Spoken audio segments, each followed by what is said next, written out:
Monsieur Viéverka, comment définiriez-vous ce que signifie être un terroriste aujourd'hui? Alors je crois qu'on peut s'en sortir en jouant sur deux registres complémentaires. Premier aspect de la définition, on est terroriste lorsqu'on utilise des modes d'action dont les effets sont disproportionnés par rapport au coût que représente le mode d'action en question. C'est une définition, un morceau de définition qui lui-même a déjà ses limites. Pourquoi ça a des limites? Parce qu'évidemment, si je vous dis avec un pistolet, avec une bombe, avec des petites choses à l'échelle de l'histoire, j'ai fait changer le cours de l'histoire, c'est énorme. La disproportion est considérable. Et le coût est quand même pas énorme. Fabriquer une bombe, acheter un pistolet. Mais si je vous dis, en donnant ma vie, en me faisant sauter, j'ai fait sauter d'autres personnes et j'ai changé le cours de l'histoire. Là, il n'est pas possible d'évaluer le coût que je représente comme être humain. Et donc là, le coût est disproportionné lui aussi. Et donc déjà, cette première partie de la définition nous pose des problèmes. C'est pourquoi il faut, déjà prudent là, mais il faut surtout ajouter une deuxième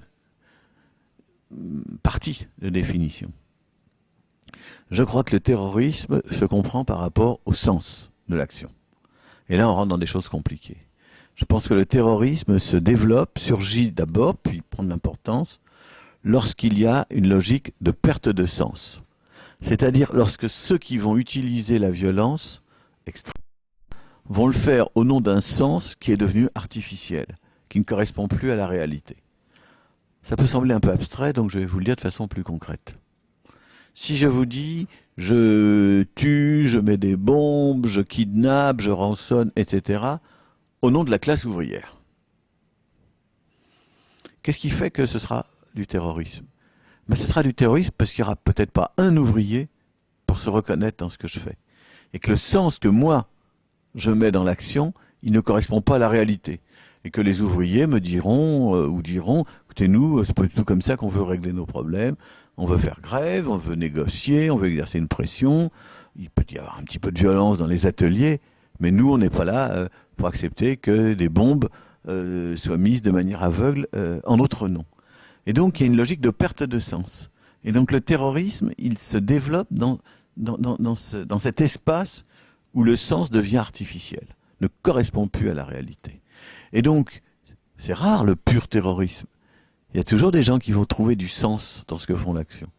Mais donc, le terrorisme chimiquement pur, ce serait le terrorisme dans lequel des acteurs utilisent des moyens disproportionnés par rapport aux fins, premièrement, ou par rapport à ce qui se passe d'habitude pour obtenir certaines fins, et où, deuxièmement, personne ne se reconnaîtrait dans ce qu'ils prétendent faire.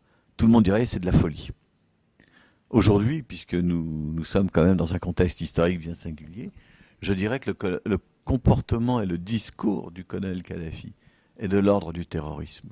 C'est-à-dire qu'il agit au nom de, alors je ne sais même pas, un peuple, une nation, des valeurs, un islam, que sais-je. Il agit au nom de quelque chose qui ne correspond à rien dans la réalité. Et c'est pour ça que son discours nous semble aussi délirant. Donc vous parliez du colonel Kadhafi. On sait bien qu'il a noyé la Libye dans un bain de sang épouvantable, qu'il a déclaré hier que les manifestants étaient des terroristes fanatiques d'Al-Qaïda, sous influence de drogue. C'est un terrorisme d'État, vous venez juste de le dire.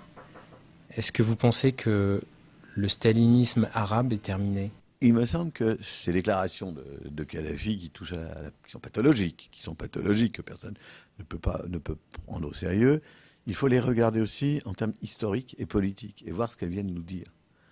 Et au-delà de ce caractère insupportable, elles viennent nous dire quelque chose d'important. Elles viennent nous dire une époque s'achève. Et cette époque, elle a été inaugurée quand, fin des années 60, début des années 70, quand dans tout le monde arabe s'est développé ce qu'on a pu appeler le nationalisme arabe, et un nationalisme qui, dans certains cas, prétendait vraiment aller au-delà des frontières des États-nations, et où chacun devenait nationaliste arabe chez lui, mais qui souvent aussi a pris la forme d'un nationalisme, comment dirais-je, installé dans un cadre national limité, pas arabe, mais libyen, tunisien, syrien, irakien, etc. Et moi, je pense que cet acte-là de violence extrême et de discours pathologique vient signifier la fin de toute cette période, et je dirais même la fin de toute idée qui impute à la culture arabe ou à la nation arabe une trop grande prégnance. Parce que on a souvent dit, avant ces événements récents en Tunisie, etc., on a souvent dit quelque chose comme cet univers arabe est indécrottable. Ils ne s'en sortiront jamais. De la même façon qu'on pouvait dire dans les années 70 et même encore au début des années 80, le communisme est là pour des dizaines et des dizaines d'années. Et donc on imputait à une culture ou à un modèle politique un caractère, une essence en quelque sorte, un caractère presque éternel. Et puis qu'est-ce qu'on voit? Eh ben, on voit que tout ça se défait. Et donc cette soi-disant culture des masses arabes incapables de bouger autrement que sous certaines forces religieuses et ce genre de choses, et encore, ben, tout ça vole en éclats. Et aujourd'hui, c'est la démocratie qui s'impose. Alors peut-être qu'elle perdra historiquement, peut-être qu'elle sera assassinée par les chars, par les avions, mais peu importe. La réalité, c'est l'épuisement total des idéologies et des modèles qui ont tourné ici et là à l'extrême violence, au terrorisme, à la pathologie, et c'est ça qu'on vit avec la Libye. En Algérie, donc depuis le 5 octobre 88, il y a eu un large soulèvement populaire. Est-ce que le rétropédalage, justement, à ce moment bien précis de l'histoire où il y avait une dynamique qui s'était enclenchée, constituait un réservoir justement de sens assez puissant pour créer des poches terroristes en Algérie? On a envie de faire de nombreuses remarques en ce qui concerne l'Algérie et son histoire récente. La première remarque, c'est que le déchaînement du terrorisme est venu non pas au début, mais à la fin. C'est-à-dire dans la conjoncture historique où tous les espoirs démocratiques avaient quand même été balayés. Et par conséquent, le terrorisme, ça n'est pas ce qui a porté ce mouvement, c'est plutôt ce qui reste de ce mouvement quand il est interdit, quand après avoir gagné les élections, on lui dit finalement on n'acceptera pas de vous laisser le pouvoir, et on met en place une répression quand même féroce. Et donc, si vous voulez, le terrorisme, c'est ce qui vient après, et c'est pas ce qui explique le mouvement. Hein, c'est ma première remarque. On aurait très bien pu imaginer un autre scénario, j'allais vous dire, à la turque. Après tout, vous avez en Turquie, démocratiquement élu, un pouvoir qui se réclame de l'islam, je dirais pas qu'il est islamiste, mais enfin qui se réclame de l'islam, comme dans des sociétés européennes, vous avez eu des partis, parfois même des pouvoirs démocrates chrétiens.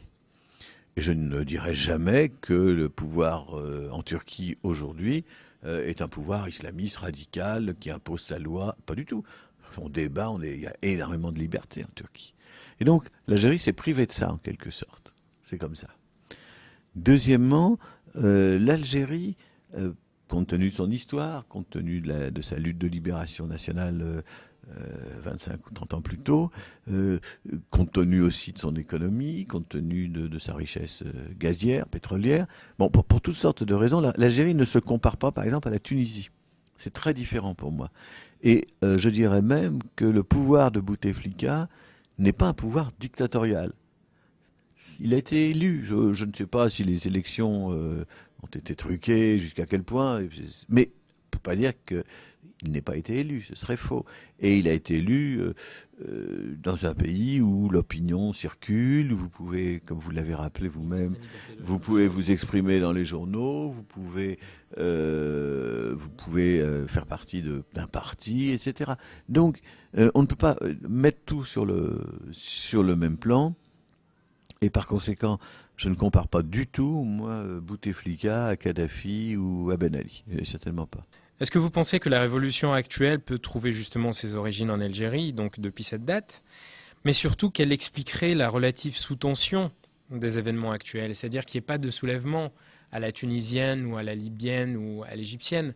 C'est justement parce qu'on avait depuis un certain moment commencé, il y a 23 ans, une forme de révolution progressive, latente, et qui aujourd'hui, enfin, est en train de sécréter une classe politique peut-être plus responsable qu'avant, une conscience des dirigeants qui est plus aiguë et donc plus à même à enfin apporter les changements que le peuple attend d'elle. Mais est-ce que vous pensez justement que cette lenteur que certains commentateurs jugent un peu sévèrement en ce qui concerne l'Algérie ne provient pas justement de là. Je pense que la situation algérienne n'est pas politiquement comparable à la situation égyptienne ou tunisienne. Alors, ça me semble tellement évident. Un, liberté de l'opinion, liberté de la presse. Deux, relative ouverture à un début de système de parti. Trois, élections, les dernières élections qui, me semble-t-il, n'ont pas été massivement truquées, disons-le comme ça. Et par conséquent, une certaine légitimité du pouvoir. Je dis tout ça avec beaucoup de prudence, parce que je ne suis pas un expert. Et donc, rien de comparable à ce qu'on décrit et ce qu'on a compris de l'Égypte et de la Tunisie. Alors, le rapport à la vie économique n'est pas la même, mais il y a aussi des ressemblances. Il y a aussi en Algérie toutes ces jeunes générations en particulier, éduquées, désireuses de construire leur existence, d'être sujets de leur existence, et qui se retrouvent sans perspective économique. Mais c'est pas la même chose, et donc il est normal que les expressions de mécontentement prennent un autre tour. J'étais très intéressé de voir que, pas plus tard qu'hier, le gouvernement algérien a annoncé qu'il supprimait le couvre-feu. Ça veut dire qu'il y a des degrés de négociation. Voilà. Et donc ça veut dire qu'il y a des degrés de négociation dans ce pays. On n'est pas dans le tout ou rien. Quand vous avez en face de vous un colonel Kadhafi, il vous dit c'est le tout ou rien, et on est obligé de lui répondre mais oui, c'est le tout ou rien. Quand on a en face de soi Bouteflika, ça bouge, ça négocie. C'est pas la même situation. Et donc, d'une certaine façon, l'Algérie, c'est moins spectaculaire aujourd'hui qu'ailleurs. Pour l'instant, ça pourrait changer, bien sûr. Mais je crois que ça restera moins spectaculaire pour ces raisons. Ça ne veut pas dire que le processus démocratique n'est pas engagé en Algérie. Mais il a été engagé plus tôt, en 88. Je suis assez d'accord avec vos remarques. Il a été engagé en 88. Il y a eu cette terrible phase de terrorisme et de contre-terrorisme, parce qu'il y a eu les deux. Et on est au-delà de tout ça aujourd'hui, je pense, et peut-être qu'on est dans une période un tout petit peu plus avancée, si je peux dire, que ce que